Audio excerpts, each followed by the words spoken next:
Discussions of Truth. This is June 10th, 2020, the year 2020. We started this program January 2017 after having written for a publication out of Southern California called Honey Colony. That was in 2016, the fall thereof. In late August of 2016, Miami Beach and the surrounding area, Wynwood, began being sprayed with a very controversial pesticide known as Naled. Other trade name is Dibrom. There are other trade names. It's currently manufactured by Vanguard Chemical Corporation out of Los Angeles. The origin of Naled comes from the Chevron Chemical Corporation. Here's the argument that really set the precedent, if you will, for the writing of that article that was published by Honey Colony that fall of 2016. The Rockefeller Foundation, owning majority shares of the Chevron Chemical Corporation, well, they just so happened to also be funding the scientists back in the 1940s, Dibrom or Naled, coming from the 1950s. In a Uganda forest in the 1940s, scientists funded the extraction process thereof, what we know as Zika. Those vials and samples can currently be ordered from let me get this right, ACT.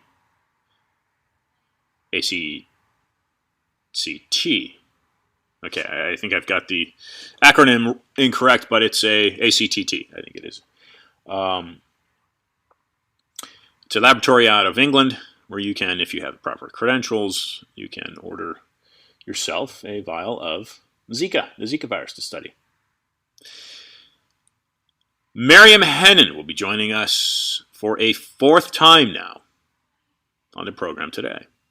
She happens to be the very first guest that joined us back in 2017. Again, to find that article published by Honey Colony, which she patrons, she owns, best of my knowledge, you can type into your web browser shorten link bit.ly/Zika,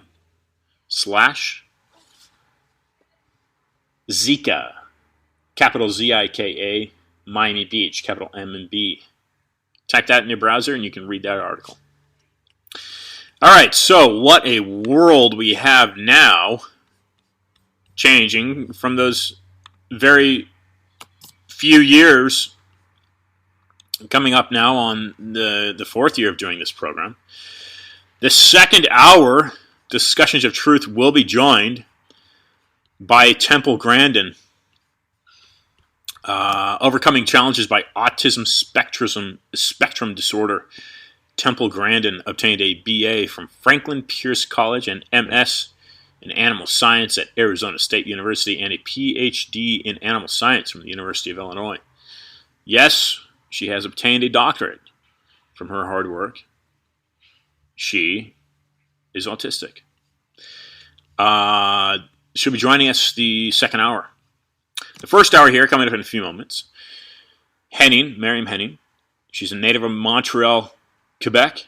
She interviewed documentarian Morgan Spurlock and also produced documentaries for UK's September Films on subjects that include pimps, drug dealers, porn stars in the Los Angeles area. She was also part of the First Apartment, a reality show webcast in the late 1990s and early 2000s on the now-defunct website crushedplanet.com, produced by Joe and Harry Gantz of Taxicab Confessions. You may have heard of Taxicab Confessions. Following a near-fatal pedestrian versus car crash in 2002 in which she was dragged 49 feet, broke her leg, vertebrae, and several ribs, and had to have a titanium rod inserted, she researched issues of health and nutrition to help her in recovery and became aware of colony collapse disorder. In 2015, so about a year before, the two of us crossed paths Maryam Henein was featured as an environmental and wellness advocate in the book Going Supernova, 101 SuperAchievers. 101. Was subject of America's increasing threat of toxins in public water sources. In 2017, Henein interviewed activist Erin Brokovich for truthout.org. Okay, so we will be connecting with her momentarily as in addition with Dr. Michael Hall, who will be joining us from Miami Beach. What we're attempting to do here on Discussion of Truth for the first time is put together a Zoom conference call. So we will do our best to put together a Zoom conference call for that. If you have not checked out last week's episodes plural, I do urge you to do so. Gerald Parza. First off, last week we started with J.P. Lindstrath, who's been joining us now for about 3 years. He's got a PhD from Oxford, and he is a former Fulbright scholar to Brazil. Brian Knowles and JP joined us in a discussion about this chaotic protesting that's happening in the United States. Chaotic, yes, but indeed for we would seem, hopefully not a super natural, if you will, level.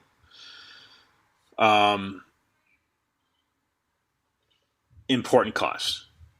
Okay, what I mean by that is if this man truly was, okay, they worked at the same nightclub.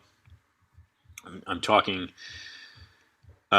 about the recent Black Lives incident in Minneapolis. What we've got here is a very disgusting example of hate and racism. Well, I use the word if because it's entirely possible that there is some false pretense behind it. Okay? But some of my early childhood friends and remain friends, African American. I have friends of all color, races, ethnicities, religious. Some of my best friends happen to be Jewish. So I take no sides. I take no sides politically. I take no sides. Life is difficult and hard enough. Yes, the black people have had a way different road than white people have. If your ancestry has lived in the United States, what we know as the United States, long enough. Okay. Anyway, so the first hour, that's the road we took. The second hour, we hosted Bandy Lee, Dr. Bandy Lee from Yale, and she spoke about her book, The Dangerous Case of Donald Trump. And we wound out last week with Gerald Posner, 3-time New York Times bestselling author, former Wall Street attorney. His book, his current book, just released in March, Pharma, Greed, Lies, and the Poisoning of America. So today we're going to go down the road with Maryam and Dr. Hall of Dr. Fauci and further dissect the COVID-19. And where is COVID-19? Well, a month of protests and, oh, wow, this global pandemic that has the ability to kill millions, and we've got to nip it in the bud, and it's killed over 100,000 people. Well, so drastically we shift to this protesting happening. So behind the scenes, what's happening here? Okay. Anyway, so Posner is a merciless pit bull of an investigator, according to the Chicago Tribune. And if you have not listened to that episode, I highly urge you to do so, because he definitely is a pit bull.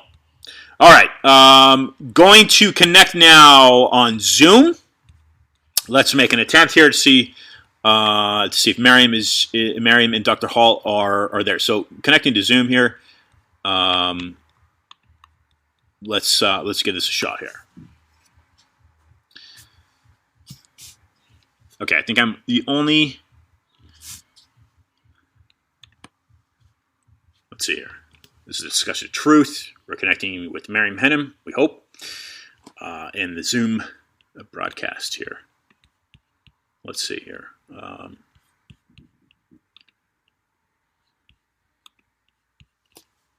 Maryam. Okay, I can't hear you. Okay, my lighting is a little poor. Okay, and I've got Temple Grand in here calling in at the moment. So this is Maryam. Can you hear me? Okay, I cannot hear Maryam. Okay, again, we are.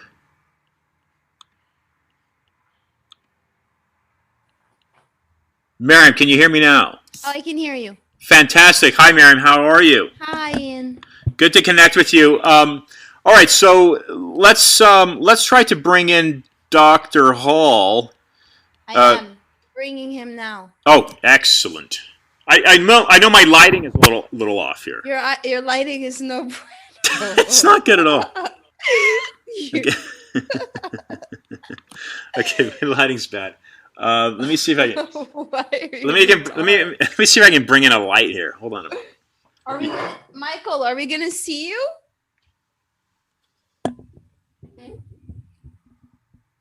Can you hear us, Michael?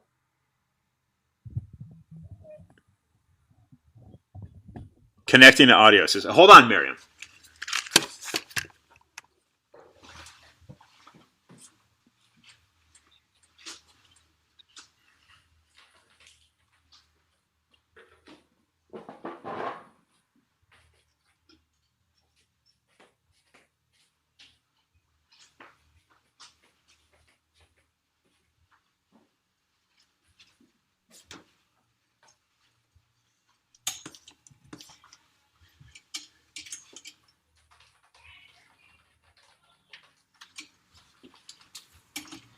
One moment, Maryam.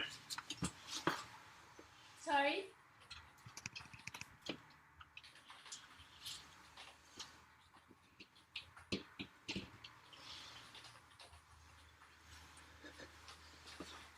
Okay, it's still dark. Let's see.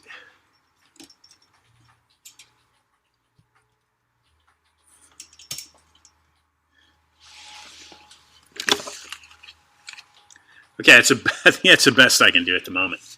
Is Michael with us yet? Yep. Michael, hello. Nice to connect. Nice to reconnect with you, sir. And Maryam, thank you for putting this together. Yeah, pleasure. Are we gonna see you, Michael? I'm just really, my connection's pretty weak, so probably not, unfortunately. Okay. Okay, well, I've got. Is it silly for me to record this? No, I've already got it recording, I think, and it's. But are you recording just audio, or are you recording visuals too? Well, we're live on Winwood One right now, which is one of the domains that I go live on. We're live on a number of domains, and the video I think we're also recording, Maryam. So. The audio is definitely live and recording, and the video I think is live as well. Oh, really? So I'm not recording on my end. Let me press this request again. You're not? Okay. Well, if you can, go for it. You have my permission anyway. Will it go live, or will it just go on my computer? I don't want to. I'm going to record it on the cloud. I don't know if that impacts the quality. Okay. But I don't have enough room on my computer.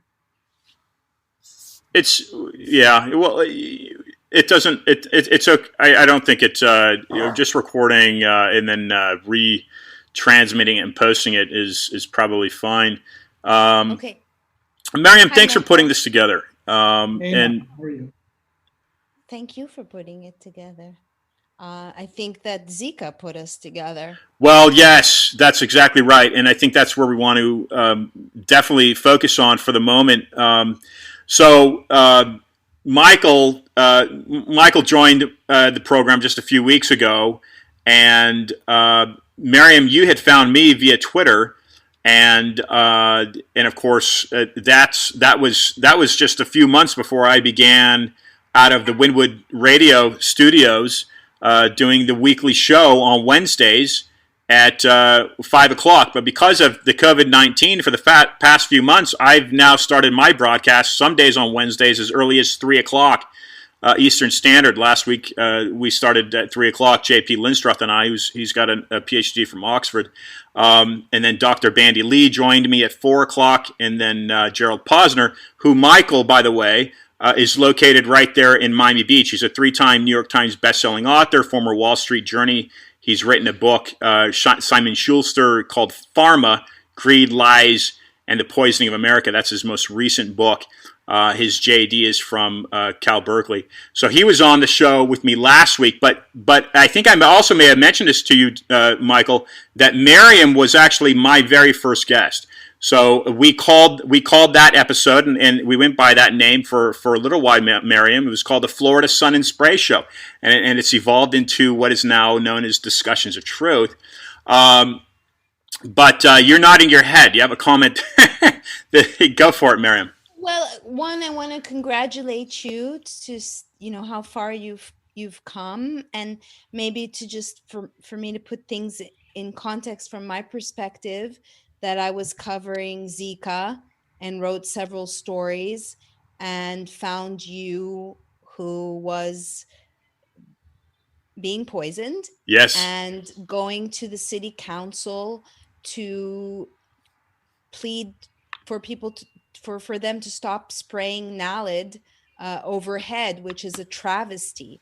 So just to put that in context, and then flash forward now 4 years later, where I am determined to take, 1, the vaccine deep state down, and 2, to expose Fauci, the fraud. And so the reason why I went into looking for lawsuit was because there's an operation led by the FDA called Operation Quack Hack, which is targeting people like myself who stand for truth and who actually care about people's health, and stumbled upon Dr. Michael Hall's lawsuit. I was specifically looking for dirt on Fauci.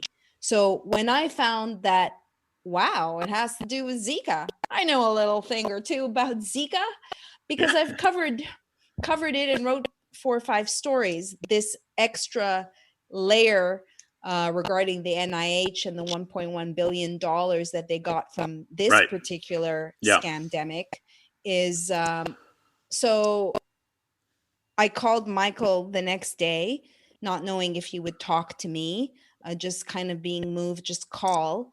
And we had a conversation, and then I reached out to you. So it kind of is full circle. And I don't know if you guys crossed paths at the city council during the spring. Michael, comments on your behalf? Yep. It's all very interesting right now what's going on. We are facing probably an extermination event on many levels, not just, physiologically, but emotionally, spiritually. I have a lot of patients that have been calling me. They're just really kind of experiencing the most turmoil they've ever had in their lives. People ODing around them, people killing themselves, people looking for a way out because they just don't want to fight the system. You're seeing this have and have not kind of infrastructure built that's been going on for the last 40 or 50 years. It's coming to an end. People are rebelling. Maryam and myself and you, Ian, we've all rebelled in our own way. Yeah, absolutely. There's absolutely right. And we're seeing kind of the So I think what's happened is we're going through this. I don't know if you listen to Benjamin Fulford. I do listen to Benjamin Fulford. Benjamin I've known through a particular unique gentleman that I've met, and I won't go into it now because it's just too esoteric to talk about. But this particular gentleman is kind of a real mind's eye, if you will, of the universe. And Benjamin is kind of somewhat of like a scribe for this guy. And anyway, just he really does capture a lot of what's going on. And I don't know where his sources come from. And, a lot of this stuff seems to be so far fetched and it's just coming true. Everything's coming true. And I do believe that we are kind of facing our demons now. We really have to face whatever it is that this bête noire out there. And it's all kind of like in our face, and people, looting, rioting, carrying on. That's one way to deal with it. Another way to deal with it is spiritually, to shield oneself from what's out there and try to penetrate it with light, if you know what I mean. Absolutely and know spiritual what you mean. white light is. Yeah, that's kind of where. Yeah, I mean, that's kind of where I want to take this. The spiritual white light to me is really.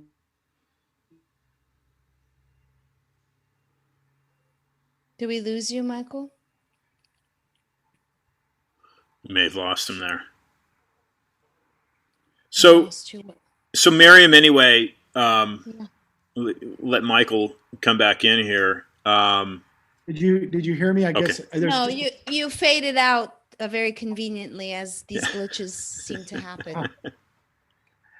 I want to believe that I'm an important person, but I'm really, I think it's all super nice to be here and we're all just little voyagers. We're on our journey. Everybody's on their journey right now. We're all journeymen trying to soul up. I think that's the goal here. Okay, I'd like to say a few things. I think that we don't speak enough about the fact that this is spiritual warfare, as far as exploring these far-fetched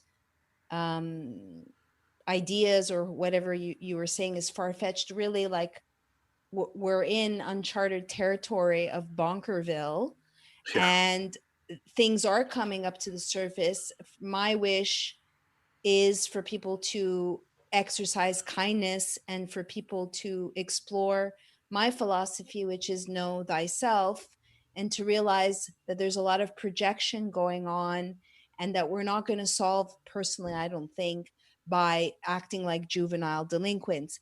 Now, when we first spoke, Michael, I was going to go on another show and expose this lawsuit.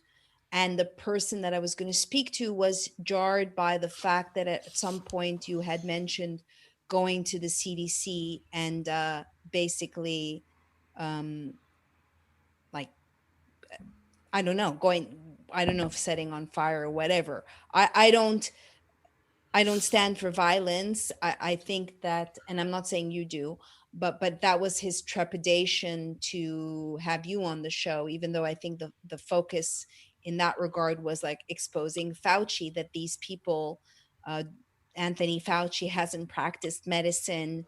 He arguably was poisoning people knowingly for the sake of optics and tourism and for the sake of his $1.1 billion, because when Zika was around, what was the slogan? Fight the bite. It's like same playbook, different epidemic. So I don't want to speak for you that you were advocating for violence. Obviously, look at where we are now. We, like, coronavirus wasn't working. So now they've rehashed the race card, which was they were doing in 2016, which they did also in 2014. Like, I found Matt Taibbi wrote a book called I Can't Breathe. For people who don't think that it's bizarre that Eric Garner also said 11 times I can't breathe, sorry to bring it to George Floyd, or the fact that Michael Baden was also the examiner, the fact that Benjamin Crump was also the attorney, and here we are now, this, in my opinion, manufactured race war. To what ends? This is definitely spiritual warfare. Do we have, like, do these people bleed red, is what I say? Are they human? Are they just sociopathic narcissists? Is Black Lives Matter a melee of like real people who think this is real mixed in with Antifa?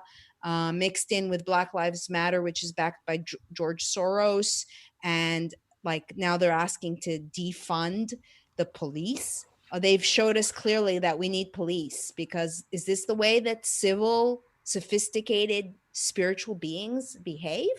No. Yeah, and Michael, I want to get your opinion on that. I want to throw in Dr. Peter Beater. I don't know if either one of you are familiar with him.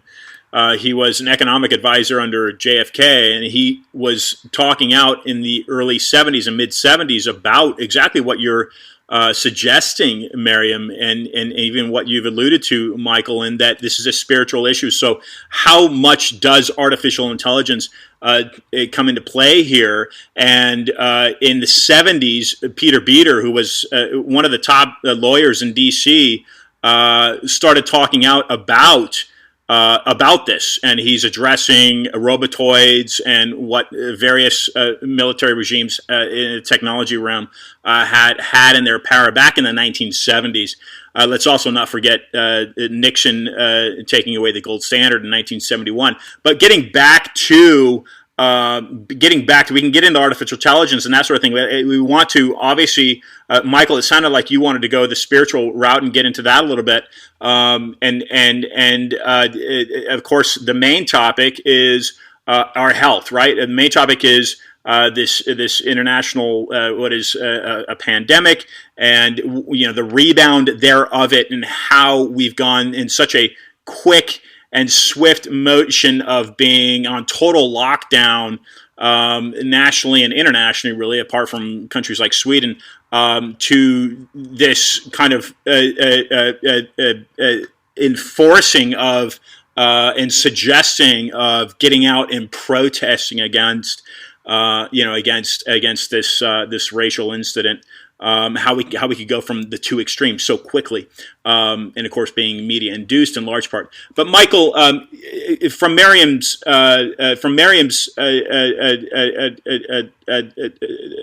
points that she just made, what are your thoughts in that regard, and how would you like to go? What are your thoughts in regards to this being a spiritual battle? Well, I don't know where the violence issue came from, what Maryam alludes to. I don't think I ever advocated any violence. You said we need to go to the CDC. I didn't take it as being violent. Someone else who listened to the interview. Yeah, it may be that there's some projection onto me by others, but I think what we did is a group of people in Miami Beach, speaking out and really making our voices heard was kind of a galvanization of many minds, and this idea of forcing the issue out into the open, so to speak. I think we're seeing more and more of those opportunities. This issue with spirituality I bring up, we're seeing a Jacobin sort of event. This is satanic Luciferian evil being poured onto our world by a very select group of people.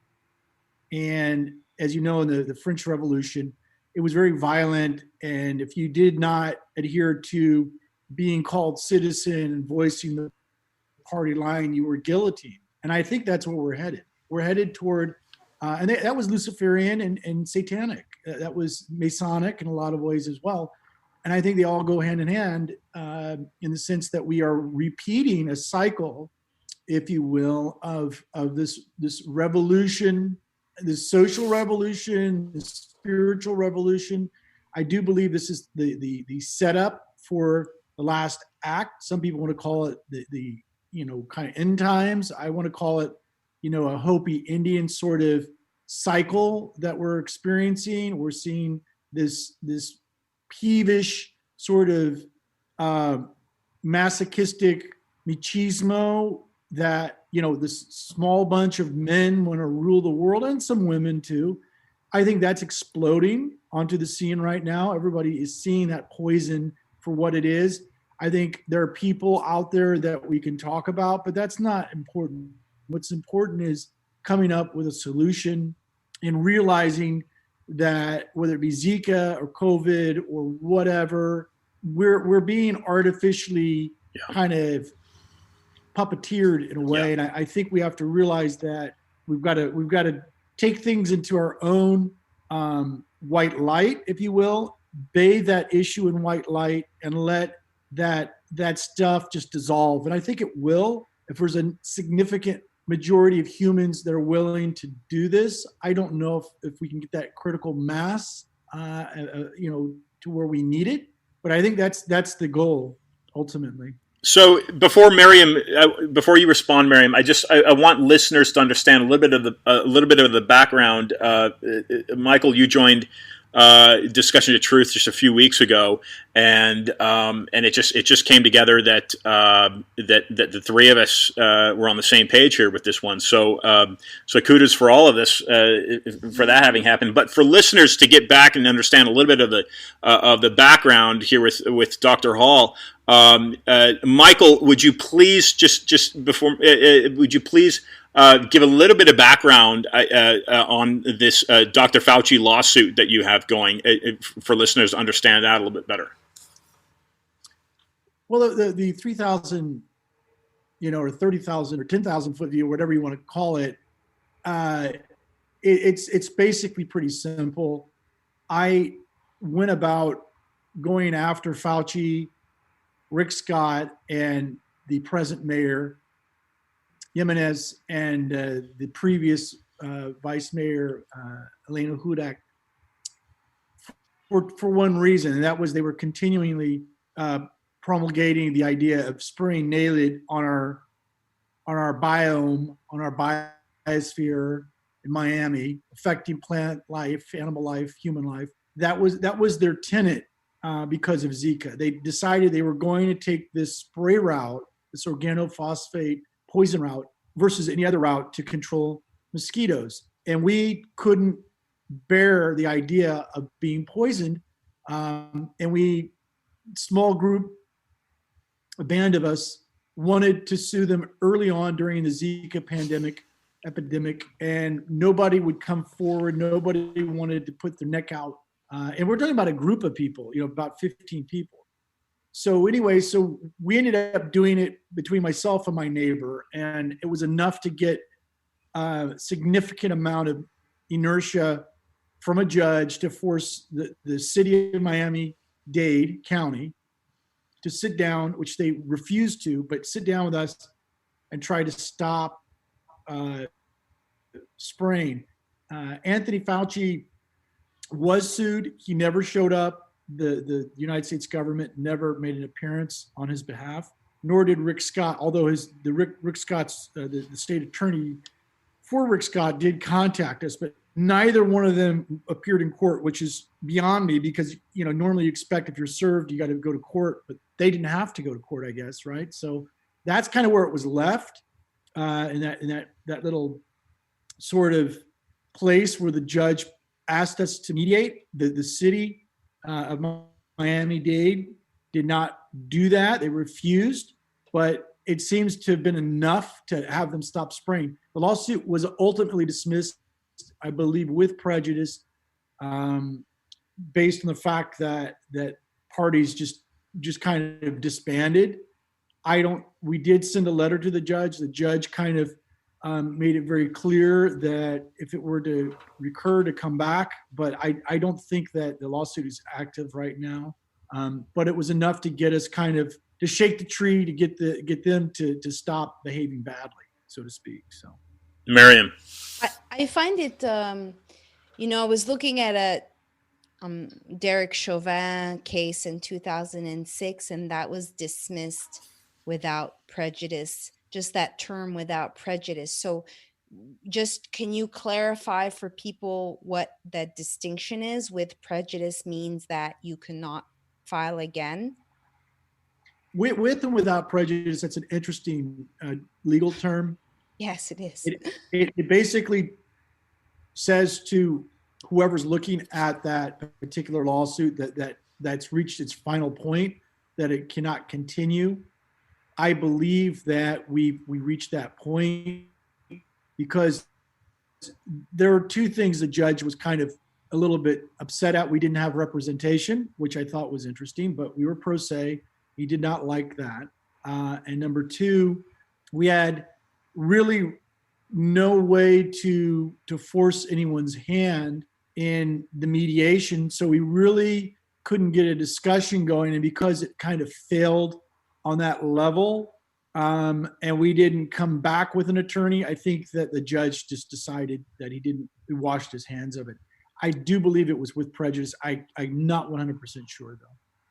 I think it's interesting that when looking at a case, whether, when I was speaking to someone who wanted to have you on, that they looked at it as a defeat, that it was dismissed, and then said, well, there's no way to prove that the filing of the lawsuit had anything to do with the stopping of the spraying. But nonetheless, the spraying did stop.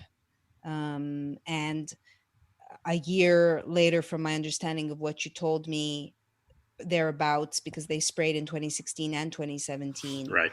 that's when you just happened to be in the same place, Aspen Institute, and had the courage to go and speak to Fauci directly.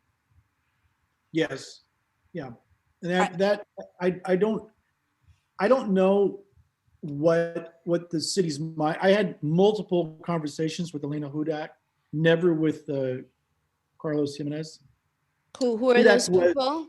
Who are those people? That there were members of the lawsuit. There was the mayor and vice mayor of Miami-Dade County. Yeah, deputy so mayor. The present mayor of Miami-Dade County, who's still there, we sued. And we sued his vice mayor. And Elena Hudak was in front of me on 3 separate occasions. And she was a typical bureaucrat, career bureaucrat who just, without any emotion, with great, form and composure, just basically said, we're going to spray if we want to spray. That was what she told me. That was before we went toward her with the lawsuit. So she knew how heartfelt we were. Our convictions were strong. She knew that because I sat in front of her numerous times. So I do believe that mediation and me going down with Cindy Mattson, the co-plaintiff, with Kristen Rosen Gonzalez, who was a city council person for Miami Beach, and also Mayor Regalado. That did kind of have a selling point. They really didn't like that. They did not like the press being there. They did not come out of their office. Not once did they come out of their office to address or talk to us. And we were there for about 40 minutes waiting in the boardroom. Literally, they brought us into the boardroom and nobody came out of their office. And we went to their office and they were hiding in their office and they wouldn't come out. And the city attorneys were there too. The ones that showed up in court, that they were just unwilling to speak to us. And I don't know. I mean, it was a very surreal experience. I will go to my grave always wondering what would have happened if we'd sat down with them. They did not want to meet with any of these politicians. They felt that we ambushed them with politicians, and these are the representatives of the people. And just to clarify, I have a very strong feeling. Yeah. No, I was going to say I have a very strong feeling that they got the picture, they got the message, that we were there, we were loaded for bear, and I do believe they backed down from spraying because of that. I think it was a direct correlation. Yeah. You can't say that with certainty, but I do believe. I don't think they have sprayed since that moment. And the last time they sprayed, I believe, was July 3rd, 2017. And I want to say that. I'm not 100% sure, but I think that was the last time they sprayed. It was right before July 4th.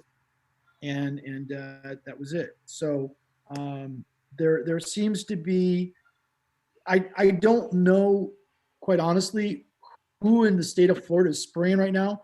But if you have been reading the papers, Oxitec is now releasing, they're releasing these horrific, diabolical insects into nature. Wow. And there is a 4% chance the females will not be sterile and can mate and deliver a Frankenstein baby. Yep. So And why is because, interestingly, having covered antibiotic resistance epidemic, that in the proximity, at least in this instance, that when these Terminator male mosquitoes come into contact with, maybe, I forget which antibiotic, that they don't die, which I found very interesting. So then what you have is these mutant GMO mosquitoes mating with regular mosquitoes to create who the F knows what. To just clarify on your lawsuit, that it was established or hinted upon that the Florida officials and the EPA, because there was contradictory information being shared on the fact of naled, whether it was dangerous. So in one paragraph, I believe it was in your suit, it says in the exhibitions, there's nothing to worry about. And then like 2 sentences down in the same paragraph, we encourage people to avoid pesticides at all costs. So from my perspective, when I was speaking to Ian and telling him, dude, you're poisoned, what you're explaining to me is that you're exposed to poisons.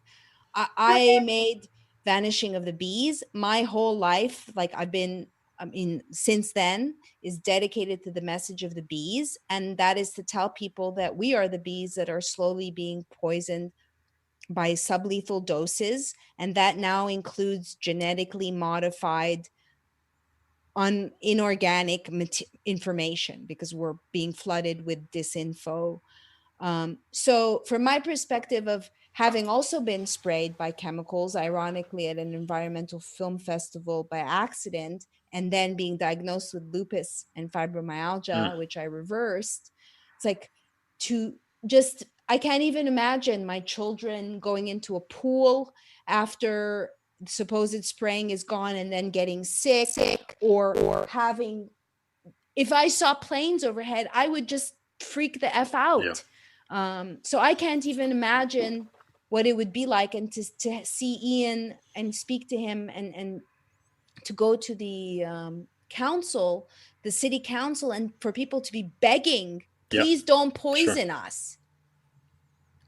Well, what's the irony of that, what you just said, is that University of Miami had a team of physicians, including a very young OBGYN, that were basically on the payroll for, I want to say, the government, advocating spraying was necessary and vital because Zika, she said, quote unquote, was a thing. She said this in Miami Beach City Hall. Our heads exploded. Yeah. And this is University of Miami, right? This was supposed to be like the brain trust of Miami. They were bought and paid for along with the EPA, the CDC, everyone, because they wanted this Zika thing, which she called it, to explode because of the money. Yeah. And, David Icke talks about, keep ono, follow the money. Sure. Follow the money. So David Icke, who I like a lot because I like what he says, even though it's very deep, and you have to get deep into this to really understand that we are being, as you say, Maryam, systematically taken down. This is all cumulative. It's all affecting our DNA. It's epigenetic kind of 101 poison. And we are being taken down. The stress from CNN, from Zucker, that guy is a mortal enemy to humans with this talking head platform of poison that comes out and screws everyone up. I agree. And people like that, they give Sanjay Gupta and all these talking heads that say, oh, we're here for you. It's a lie. They're living the lavish life, getting, today with their ratings, whatever, up like 500% because of all the panic and craze around the riots, and how, Tucker Carlson had on, this little, kind of tirade with these other talking heads. You had Hannity with Cornel West saying the Oh most, yeah, that was crazy. But saying the most, Tucker is yeah. on fire. I Well, go see, yeah, Tucker, but seeing I mean, this is like crazy town. Yeah. It's like, this is like, am I on crazy pills? Mugatu, like crazy pills. What They are we must doing? be so laughing at us, watching people in their masks, people not social distance. I'd Sure. like to say something about just African Americans, because we established a few things. One, Dr. Birx very early on sent this message to the millennials that they're going to be the ones to stop or to fuel the spread, because there's arguably tons of AI. The closest thing to AI robots are millennials, programmed millennials, Sure. who are taking bricks and causing mayhem. So on one hand, they're snowflakes. On the other, they have no problems wielding a weapon. So that's one thing that she talked to the millennials. Next, we established early on that African Americans are low hanging fruit and like susceptible to this crisis virus, whatever this coronavirus is. And we have, in conjunction, the Vaccinate with Confidence movement, where we had already, starting with the flu, starting to surveil and identify unvaccinated populations. Right. Now, how appropriate is it that we've gotten all these Black people now to mix and match together? Seattle's already offering free coronavirus tests. So, and they're confusing initially who said that we're going to be the asymptomatic or the dangerous ones. They could be infectious for even more than 14 days. Now they're going back on that. Which, just like, how can we even trust anything that you say? You're flip-flopping and then blaming us if we happen to spread some disinfo that you have given us, while us truth seekers are trying to parse out. So back to Black Lives Matter. Yeah, they matter because they're going to be targeting them, and they're using Black people under the guise of they give a crap about them. I'm sorry, they don't. These people do not care. I feel maybe as a brown woman that I'm in the middle, that I can speak, and I'm not racist. I just call things as they are. And so how long is it before we bring in the COVID-19 connu virus back again? The fact that George Floyd.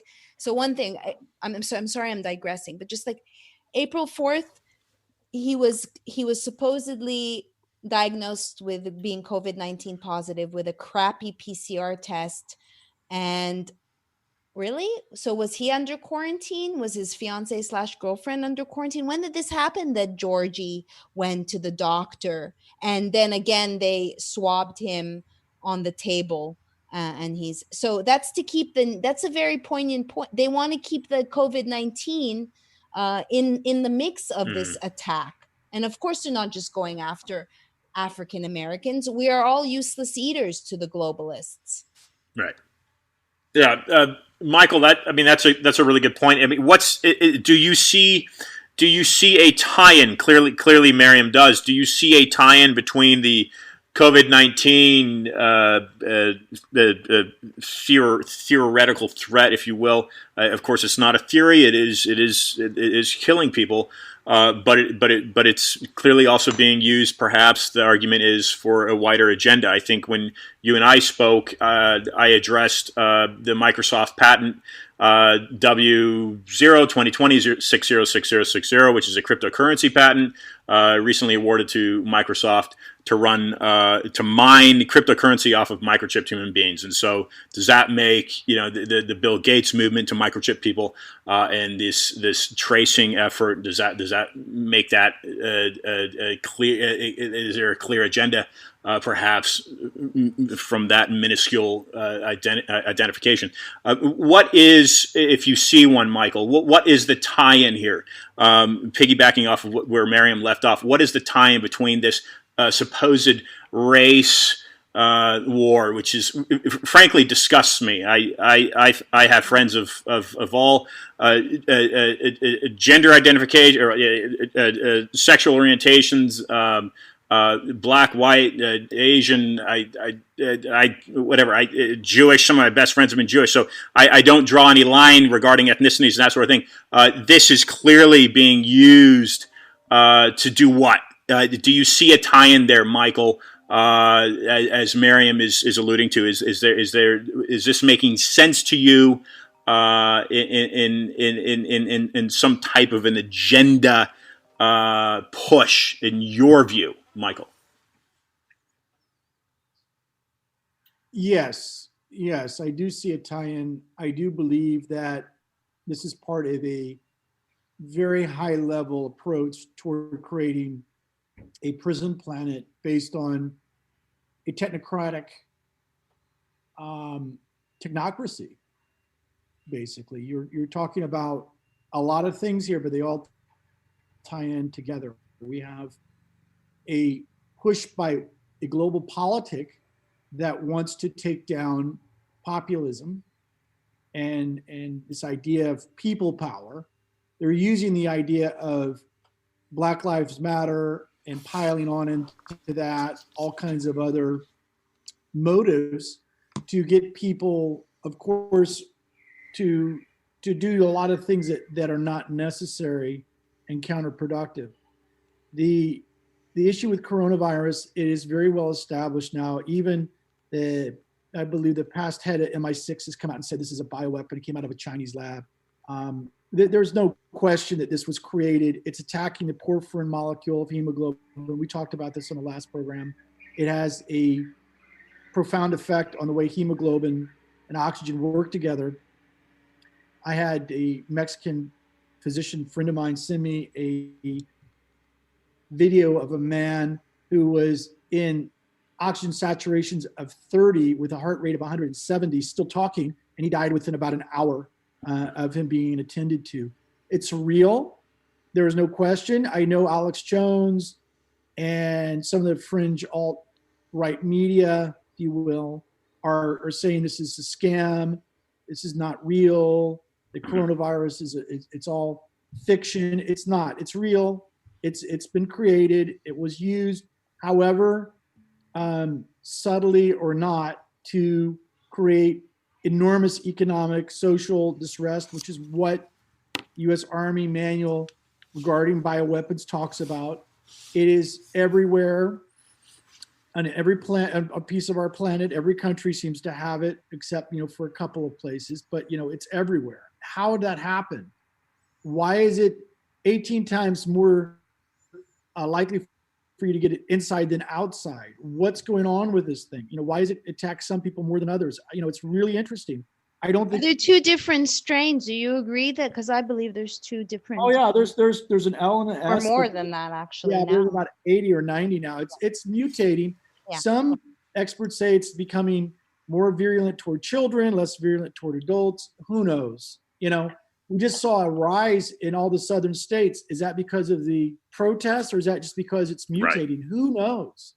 Who knows also, sorry, Michael, who knows, I saw a headline this morning and New York Times had emblazoned 100,000 deaths. I don't look at the numbers anymore. The PCR test is not a diagnostic tool. The presumptive positives, they tell you that they're counting them. They're counting people that they suspect had coronavirus. They're bribing doctors or the medical establishment. They're bribing morticians to sign NDAs to classify everything under the sun as COVID-19 to bloat the data. The predictive model was wrong. So I'm not saying we know all that. That I agree with. I think what we don't know is the timing of the next event, which is war. Now, I believe that they're taking this straight out of the early 1900 playbook, if you will. We have a pandemic, 1918. We have a financial collapse, 1929. And we go to war, 1939. They're going to use that kind of, I want to say that sequence for their own device. with regard to what's going on today. So we had the pandemic, we've got economic collapse, we've got rioting. Now we're going to have food riots because, of course, our food supply chain has been disrupted. We're going to go to war. There's no way the dollar can be sustained. The dollar is really melting down and melting up. How is the dollar even still around? We don't know. We do know that they're propping up this corpse called the U.S. economy. It's failed.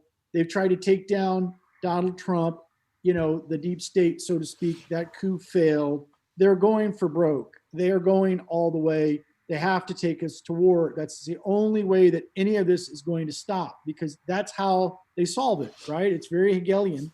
And the dialectic is a solution, the solution is from the problem, the reaction. And the reaction is what you're seeing right now, the problem they created. And their solution they're going to give us is going to be very ugly. And that's going to be vaccinations and drones and the whole thing. And you talk about AI. AI is already with us. These phones are AI. They've been AI. They're our chip. We don't need to be chipped. They are chipped already. We're chipped. We carry them around everywhere. So anything that we do, we say, we think, they know already. They've got enough information on the kettle of fish, right? How fish work. We're the fish, we're whatever, the hive mentality. They've figured it out. They know. So they're going to push us to the point at which we destroy ourselves, which we've saw in the news, last couple. They're doing a good job. People are doing a good job. Keep at it. Good job. And that's the problem, is that there is a virus. It's called rage. Yes. It's called hate. And it's inside the brain being promulgated by all of this nonsense. America's gone crazy. Yeah. Is Babylon. We are Babylon. We are the Babylonians of the future. It's written about in the Bible. We are Babylon. We are the whore of the world. And we produce all of this nonsense and destroy the innocence of the world. For what? And now we've done it. We've done it. We are Charlton Heston riding the horse down the beach, seeing the Statue of Liberty buried in the sand. And he gets off the horse and cries, "You did it. You really did it. You destroyed us." And man, not the ape, man did it. I agree that the virus, and I've been saying that as well, this real virus is one of fear and one of hate. For officials, I don't know which official said that it's okay to defile property as long as it's not a human. And again, to go back to George Floyd and the fact that Eric Garner also said 11 times, "I can't breathe, I can't breathe, I can't breathe." And why are you assuming that this was race? These guys knew each other, and there's an Asian cop, there's a Hispanic cop. They're speaking like today. They had George Floyd's bro talking, and they're saying murder. I'm sorry, but there hasn't been a trial. Why are you putting that in the narrative? It has not been established that it's murder. You have two opposing autopsies. So I called yesterday. Again, I've called Hennepin, a medical examiner, many times. And this time I called NMS Labs that did the toxicology report that found all types of stuff in his blood. So why is it that Michael Baden has found, he hasn't even run a toxicology report? So I was wondering why it didn't come up, but you can't find something that you're not looking for. So we have instigated civil war over manufactured race, where the underlying missions of BLM is one, defund the police, release felons. Now, if you're talking about felons that are there for drugs, I personally believe they should not be there to begin with. They should be rehabilitated. We should also consider what happened to those felons that were released from prisons in America. Could it be that they were hired for this operation? They'd be perfect.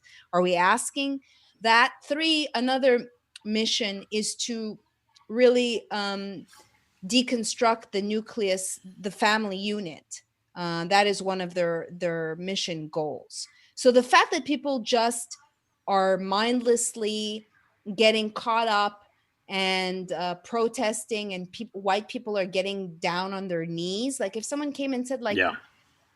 One doctor I spoke or messaged on Twitter had gotten 3 different messages from the medical establishment, like imploring him to take part in a knee, go down on your knee protest. And he's like, I don't get down on my knee for anybody, and definitely not the medical industrial complex. So there's a lot of bullying going around, snitching going around. And then part of me says, which may be judgmental, but look, if these people are not taking their power away, if they have no critical thinking skills, then is this in a greater way Mother Nature's way of like, if you're not aligned with the planet or the mission? Because I do believe in the forces of good, that they're not going to survive. They're killing each other off. They're doing it. So if you want to go in the streets and kill go ahead and do that. I don't know. I'm just bringing up a whole bunch of things to the surface because they speak about us as useless eaters. And I'm sorry, there are a lot of useless eaters. I'm astonished at how this magic trick has taken over. Like you have people in London, it's become all over the world that people are fighting for George Floyd. Yeah. No, I think we've definitely identified the spiritual angle here. Unfortunately, we've got about 2.5 minutes left before I've got to bring on Temple Grandin. For listeners, Temple Grandin has a PhD. She's currently teaching at Colorado State. She has autism. But I want to leave listeners with solid points of views from each of you.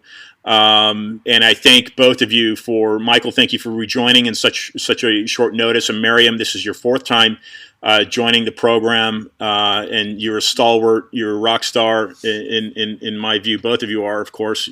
Michael, you should know that. But let's start, please, with Michael. I'd like you to leave listeners with some closing thoughts. It can be tying the 2 incidents together because it's just a matter of time, I would think, before this COVID-19 comes back on the main stage. Right now, we've got these protests; they seem to be simmering down. But you can leave listeners with any angle you'd like. But some closing thoughts first from you, Michael. The key, I think, for human beings right now is to understand that we are a collective entity of light. We all have consciousness. We all have a soul, in my opinion. And I disregard, any comment that we're useless eaters. I think we all are special in our own way, black, white, red, green, anything on this planet is special. And I don't ever want to diminish anyone's being. I just want us to understand that love is truly the most powerful harnessed force in the universe. And that means that there's nothing that can penetrate that love if we join in a solidarity, if you will, that is truly one of the mind. So a conscious awareness of one another and viewing love is really the last thing that I want to say before I leave this planet. So beautifully said. Maryam. I want to, well, in regards to what you said, Michael, I'm saying that people are acting as though they're useless eaters because they're not fulfilling their potential. They're not thinking for themselves. And many people are disembodied and not the level of consciousness that we're seeing as this plays out is unfortunately, that's how we grow, through tragedy. I would like to invite people to go within. A lot of things are coming up, and for you to use your time under voluntary house arrest or this time to look within and to realize that we are incredible, amazing species. And I'm sorry, we have been dumbed down, literally. Mm-hmm. Our IQ points have been robbed because of the poisons No on doubt. the planet and the television. So please let's look beyond skin color. This is spiritual warfare, and it goes beyond race. So that's my lasting words, just to practice kindness and tolerance, and know that people, if they are presented with all the information, which is not happening because of techno-fascism and other and censorship, then they're not making decisions. Their perceptions are compromised. So please, can we just look at the craziness that has happened and focus on solutions? And I don't know what those solutions are, but they do come with being at peace within and being grateful, using great gratitude as alchemy.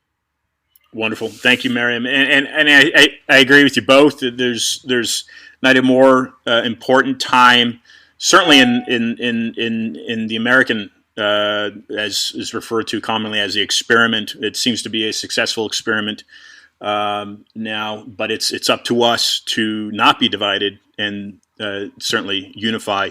And unify under the fact that we are Americans, and we certainly have a constitution that is written and it's still readable. So thank you for both of you for joining the program. The time is up, and I look forward to inviting you back on.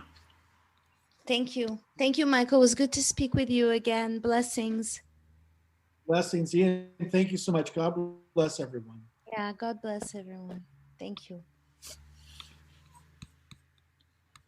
Okay, so Zoom meeting successful. We have Temple Grandin actually phoning in. So she is standing by right now. I'm going to close out this discussion, and we'll be right back with Temple Grandin. Be awesome.